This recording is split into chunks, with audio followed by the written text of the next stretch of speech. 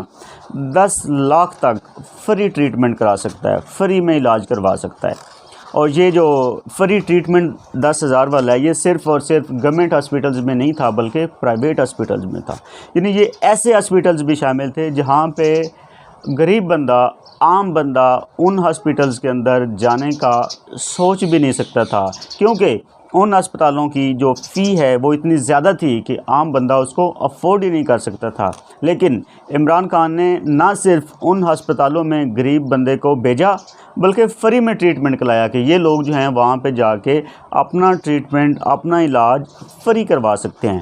تو یہ جو سہولت ہے یہ کوئی چھوٹی سہولت نہیں ہے، یہ ان لوگوں کو پتہ ہے جن کے گھروں میں کوئی پیشنٹ پڑا ہوتا ہے اور ان کے پاس اس کا علاج کروانے کے لیے پیسے نہیں ہوتے۔ تو آپ سوچیں کہ آپ کے گھر میں کوئی پیشنٹ ہو، آپ کا فادر ہو سکتا ہے، مدر ہو سکتی ہے، سسٹر بردر ہو سکتا ہے، یا آپ کا ایون کہ بچہ ہو سکتا ہے، تو وہ آپ کے پیشنٹ ہے لیکن آپ کے پاس اس کا علاج کروانے کے لیے پیسے نہیں ہیں، تو آپ کے اوپر کیا گزرے گی؟ تو یہ عمران خان کا بہت بڑا کارنامہ تھا، بہت بڑا سٹیپ تھا، جس کو ہمیشہ سنہری الفاظ میں یاد رکھا جائے گا، اور کوئی بھی بندہ اس ڈیسیژن کو، اس کارنامے کو ریجیکٹ نہیں کر سکتا، رد نہیں کر سکتا کہ یہ کوئی بہت بڑا کارنامہ نہیں تھا۔ اس کے بعد اگلا جو پروجیکٹ تھا ان کا بلین ٹری سونامی، یعنی جو بلین ٹری پروجیکٹ ہے یہ بھی پاکستان کے لیے بہت زیادہ فائدہ مند ہے۔ جیسے کہ آپ لوگ دیکھیں تو اس سال اگر ہم 2022 کی بھی بات کریں تو ہمارے ہاں ہر سال جو گرمی آتی تھی وہ نارملی طور پہ اپریل اور مئی سے سٹارٹ ہوتی تھی۔ اپریل بھی بہت زیادہ گرم منتھ نہیں ہوتا تھا بلکہ مئی سے آن ورڈ گرمی جو ہے وہ سٹارٹ ہوتی تھی، لیکن اس منتھ گرمی جو ہے وہ،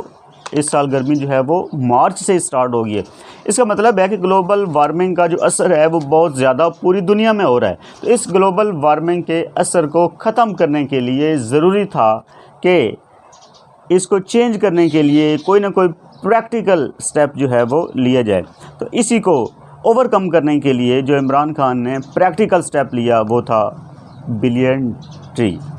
پروجیکٹ۔ تو یہ بھی بہت بڑا پروجیکٹ تھا اور یہ پاکستانی عوام کے لیے بلکہ گلوبلی اس کا جو ہے وہ بینیفٹ تھا۔ اس کے بعد اگلا نیکسٹ جو ہمارے پاس کام ہے وہ ہے عمران خان کا سنگل نیشنل کریکولم۔ تو یہ بہت بڑا کام ہے، یعنی کہ اگر ہم اس سے پہلے دیکھیں تو پرائیویٹ اسکولوں میں بچے جو ہیں وہ اور سلیبس پڑھ رہے ہیں، گورنمنٹ اسکولوں میں بچے جو ہیں وہ اور سلیبس پڑھ رہے ہوتے ہیں، لیکن جب ان کو آگے جا کے پریکٹیکل لائف میں کہیں پہ ایگزام میں اپیئر ہونا پڑتا ہے تو وہاں پہ سیم وہ پرائیویٹ بچے والے بھی وہی پیپر دے رہے ہوتے ہیں اور جو گورنمنٹ اسکولوں سے پڑھ کے آتے ہیں وہ بھی وہی دیتے ہیں، لیکن ان کا جو سلیبس ہے جو انہوں نے پڑھا ہوتا ہے اس میں بہت زیادہ فرق ہوتا ہے۔ تو اب ایک بچہ جو ہے وہ لو لیول کا سلیبس پڑھ کے آئے، ایک بچہ ہائی لیول کا سلیبس پڑھ کر آئے، اور ان کو جب کمپیٹ کیا جائے، جب ایگزام دینا پڑے تو وہ ایک ہی لیول کا ہو، تو آپ سوچیں کہ ان دونوں کے اوپر کیا گزرے گی جو بیچارے نے لو لیول کا سلیبس پڑھا ہوتا ہے۔ تو عمران خان نے گورنمنٹ اسکولوں اور پرائیویٹ اسکولوں کا جو سلیبس ایک کیا کہ سارے بچے جو ہیں وہ ایک ہی سلیبس پڑھیں گے، اور اس کو جب ہائی کرنے کی ضرورت ہے تو وہ سارے بچے پڑھیں گے، گورنمنٹ اسکول والے بچے جو ہیں وہ بھی اچھا سلیبس پڑھیں۔ تو یہ بھی عمران خان کا بہت بڑا کارنامہ تھا۔ اس میں جو پرائیویٹ اسکولوں کے بچے ہیں ان کے پیرنٹس کو ایک بہت بڑا بینیفٹ ملا کہ وہاں پہ ان کو ہزاروں روپے ہر سال کتابوں کی مد میں دینا پڑتے تھے، کہ پرائیویٹ اسکولوں کی جو کتابیں ہیں وہ بہت مہنگی ہیں، ان کے ہزاروں روپے لگتے تھے، لیکن جب سنگل نیشنل کریکولم آیا تو وہی جو ہزاروں روپے تھے وہ سینکڑوں روپیز تک آ گئے، ان کو بہت زیادہ پیسے جو ہے وہ نہیں دینا پڑے، کیونکہ جو سلیبس تھا وہ ایزی تھا، وہ ہر جگہ پہ اویلیبل تھا۔ پہلے جو ہے وہ پرائیویٹ اسکول والے جو سلیبس لگواتے تھے وہ بازار میں اویلیبل ہی نہیں ہوتا تھا، اس لیے لوگ جو ہے وہ مجبور ہوتے تھے کہ وہ اسی اسکول سے لیں۔ تو یہ بھی کارنامہ جو ہے وہ عمران خان کا ہمیشہ یاد رکھا جائے گا۔ آج کی ویڈیو جو ہے وہ اپنے اختتام کو پہنچی، ملتے ہیں اگلی ویڈیو میں، اپنا خیال رکھیے گا، اللہ حافظ۔